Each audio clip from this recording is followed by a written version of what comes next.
Bonjour, voici une vidéo que je comptais faire en décembre 2018. Donc c'est le genre de vidéo que j'aime bien lorsque c'est un minimum informatif.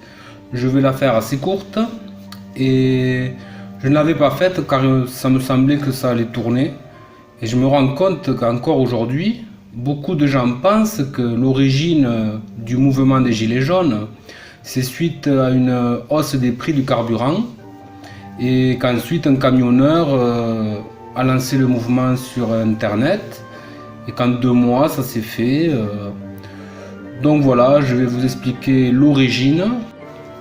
Bien sûr, ce mouvement est orchestré par les élites, mais on va remonter juste à la Seconde Guerre mondiale. La construction européenne de 1945 à nos jours. 1951, le traité instituant l'ACK. 1957, traité de Rome.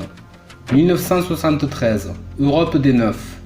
1979, première élection du Parlement européen au suffrage universel.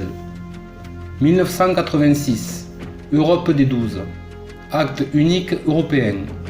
1992, le traité de Maastricht. 2002, lancement de l'euro. 2004 à 2007, l'Europe des 25 puis des 27. 2005, le non l'emporte en France et aux Pays-Bas au référendum sur la Constitution européenne. 2009, entrée en vigueur du traité de Lisbonne. L'obligation aux conducteurs de véhicules de porter cet équipement ne remonte en Europe qu'au début des années 2000. En 2004 pour l'Italie, l'Espagne et le Portugal, en 2005 pour l'Autriche, en 2007 pour la Belgique, en 2008 pour le Luxembourg et la France. L'origine des Gilets jaunes, mouvement populaire spontané ou orchestré par les élites? La guerre en mode George Soros, des pions en couleur, gilets jaunes, foulards rouges, CRS et flics en bleu, Black Blocs en noir, les street medics en blanc, etc. Plus les tas de faux leaders et opportunistes stars des réseaux sociaux sont une orchestration à tous les niveaux, comme même les street medics, une nouvelle famille de plus de ce cirque avec des gens sortis de nulle part. Bien sûr, ce n'est pas pour critiquer négativement les street medics qui font un travail formidable, ils ont un mérite énorme, et ça il faut le souligner en jaune fluo, mais je mets en avant qu'il y aura toujours une minorité d'agents de système qui sont là, qui sont prévus pour éventuellement masquer certaines actions ou certaines preuves qui sont illégales et immorales. Donc voilà, c'est un petit jeu, avec nous on est les pions et il y a des codes couleurs et ils savent un peu comment nous orienter dans le sens où eux ils veulent. Et donc c'est ça que je tenais à souligner. Il y a des personnes que l'on ne connaît de rien, même s'ils sont habillés comme des street medics ou même les flics qui se déguisent en gilets jaunes. Et voilà quoi, ou même des mascarades comme les blessés de guerre à la Ramous, Gabin et compagnie.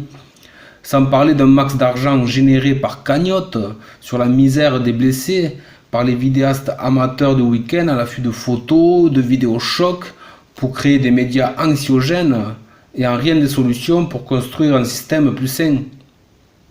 Donc ça se demandait si c'est pas intéressant pour beaucoup que ce mouvement dure, alors que la plupart on voudrait on aurait voulu même qu'il soit fini au bout d'un acte, 2 voire 3 et passer de bonnes fêtes de fin d'année. Donc excusez-moi, je m'écarte. Est-ce normal que le nom de domaine giletsjaunes.com a été acheté le 15 mai 2017 aux États-Unis, quelques jours après l'élection de Macron et le lendemain de son investiture? Quelques constats.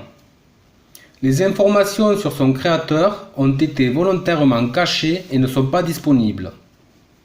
Le nom de domaine a été sécurisé avec dropcatch.com et le transfert du nom de domaine a été bloqué.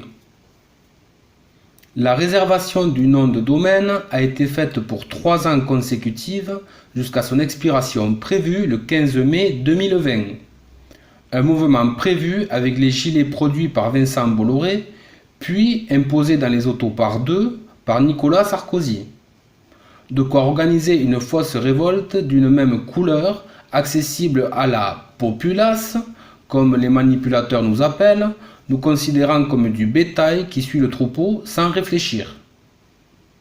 L'adresse du déposant, des contacts techniques et administratifs ont la même adresse située physiquement au 2635 Walnut Street à Denver, dans le Colorado. Pour la base du lancement orchestré à travers Facebook, c'est parti de groupes régionaux nommés Colère, créés début 2018. 10 mois avant le début du mouvement, pour que la plupart mutent en groupe Gilets jaunes, avec une base importante d'abonnés pour donner les directives. Mettre en avant des actions ou personnes bidons, exemple le buzz impossible de Jacqueline Moureau, avec 5 millions de vues en 3 jours, n'ayant que 200 abonnés et inconnus. Où ça s'est vu d'organiser la plus grande révolution française avec Facebook, YouTube et Twitter, des mouchards du système et du gouvernement.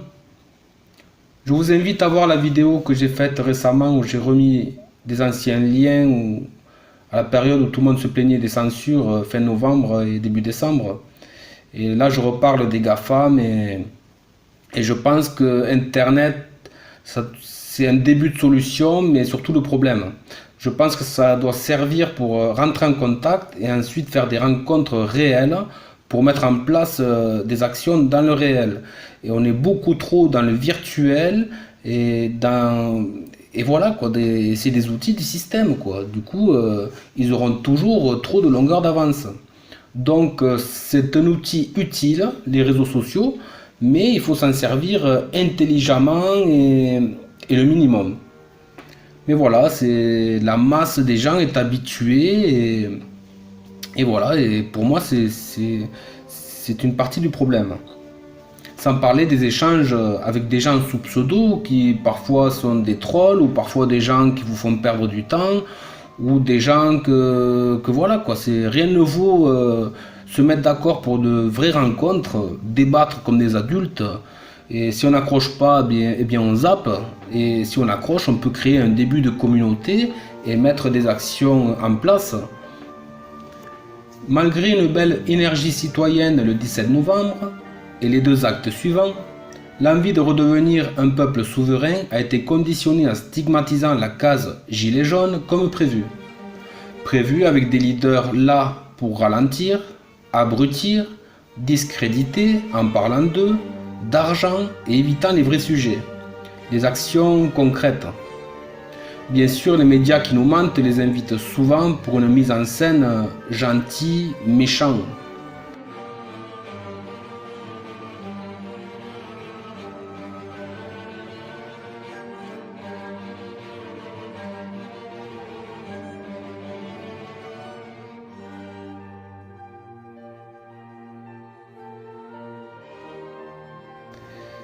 Les raisons du peuple unissent et la case Gilets jaunes divise, au lieu d'unir de plus en plus, car c'était le projet.